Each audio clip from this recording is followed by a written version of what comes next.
영화의 소재부터 상당히 신선하다는 생각이 듭니다. 많은 영화에서 과거와 현재를 동시에 그려내는 작품들이 있었지만 이는 독립적으로 형성된 각자의 세계관을 그려내는 이야기들이었습니다. 하지만 이 영화는 두 세계관이 하나의 공간에서 시작된다는 이야기를 하고 있습니다. 이야기만 들으면 SF 영화 같은 느낌이 들 수도 있지만 이 영화는 로맨틱 코미디 영화입니다. 그것도 중국에서 만들어진 영화입니다. 이 영화는 우리가 생각하는 일반적인 로맨스 영화와는 조금 다른 모습을 보여줍니다. 가장 먼저 로맨스가 주요한 이야기지만 영화는 그런 이야기를 하고 싶은 것이 아니라는 것이죠. 두 번째로 대체로 로맨스 장르는 여성 관객들에게 어필하는 영화라는 점에서 관객들이 공감할 수 있도록 여성 캐릭터가 눈에 띄는 경우가 많습니다. 하지만 이 영화는 오히려 남성 캐릭터가 눈에 띄는 영화라는 것입니다. 누군가에게는 이 영화가 항마력을 필요로 하는 영화라고 생각할 수도 있습니다. 하지만 이 영화는 생각보다 좋은 이야기를 하고 있다고 생각합니다. 그래서 한 번쯤은 눈여겨볼 만한 영화라는 생각이 듭니다.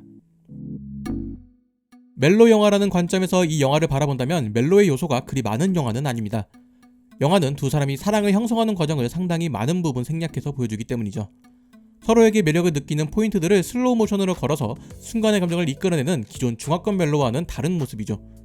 두 사람이 서로를 애틋하게 생각하기보다는 서로에게 필요한 존재 혹은 의지가 되는 존재로 그리고 있다는 생각이 듭니다.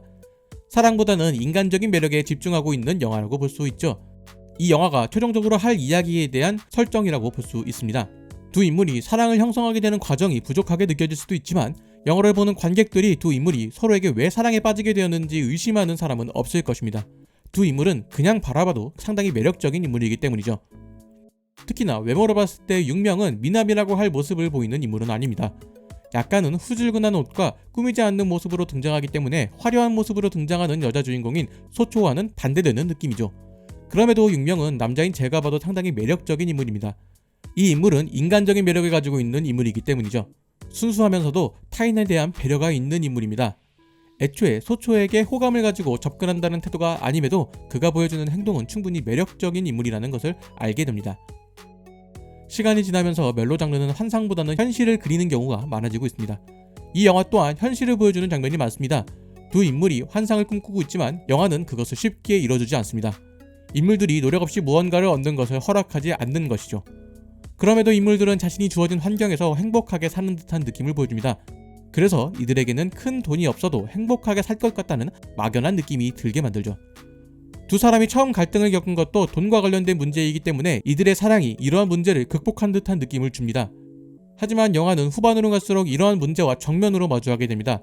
바로 미래의 육명이 크게 성공한 모습을 보이게 된 것이죠. 사실 이러한 모습이 상당히 놀라웠습니다. 우선 육명을 연기한 뇌가음이라는 배우가 과거와 현재의 인물을 전혀 다른 느낌으로 잘 보여줬기 때문이죠. 심지어 과거의 육명이 현재의 육명인 척을 하는 장면이 있는데 이 장면에서도 그런 척을 하는 연기를 보여줍니다. 이 부분은 개인적으로 놀라웠습니다. 그리고 이러한 이야기를 통해서 소초와 관객들에게 고민거리를 제공합니다. 돈은 없지만 인간적인 매력을 가지고 있는 과거의 육명과 돈은 많지만 인간적인 매력이 없는 미래의 육명 사이에서 고민하게 되는 것이죠. 사실 이전 이야기들을 생각해보면 영화의 소재가 되는 타임슬립을 단순한 흥미거리로만 사용했을 것이라는 생각을 했습니다. 그래서 영화가 이런 이야기를 했을 때는 조금 놀라웠습니다. 영화의 초반에 두 사람이 감정을 쌓는 것보다 후반에 등장하는 갈등이 더욱 중요했기 때문에 이러한 선택을 한 것이라는 생각이 듭니다.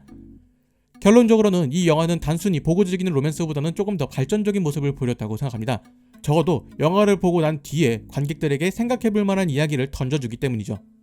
영화는 제가 예상한 것과는 다른 모습을 보여줍니다. 이러한 모습이 의외라고 생각되는 것은 영화 자체에 가졌던 기대 자체가 크게 없었기 때문이라고 볼 수 있습니다.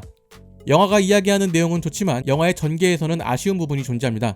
영화 초반 이후 상당히 지루하게 느껴져 길지 않은 러닝타임을 가지고 있음에도 상당히 긴 영화처럼 느껴지게 됩니다. 기존 중화권 멜로 영화에서 등장하는 알콩달콩한 모습을 기대하는 분들이 많을 것이라고 생각합니다. 하지만 이 영화는 그런 이야기보다는 조금 성숙한 모습을 보이고 있다고 생각합니다. 멜로는 대체적으로 20세 전후와 30대 중반을 기준으로 만들어지는 경우가 많습니다. 풋풋하고 열정적인 사랑을 그리거나 사랑의 상처 및 실패를 가지고 있는 어른들의 현실 연애를 그리려는 영화가 많기 때문이죠. 하지만 이 영화의 주인공은 25살, 31살입니다. 그리고 두 사람의 나이는 각 시대의 사회초년생이 기준이 되는 나이라고 생각합니다. 사랑에는 어느 정도 경험이 있지만 사회초년생이기 때문에 두 가치관 사이에서 균형을 잡기는 조금 서툴다고 볼 수 있는 나이죠. 그런 나이를 설정한 이유가 분명하게 있을 것입니다. 그리고 그 이유는 영화를 보면서 찾을 수 있을 것이라고 생각됩니다. 다만 중국 영화 특유의 결말부에 등장하는 교훈 타임에는 약간의 항마력이 필요할 수도 있습니다.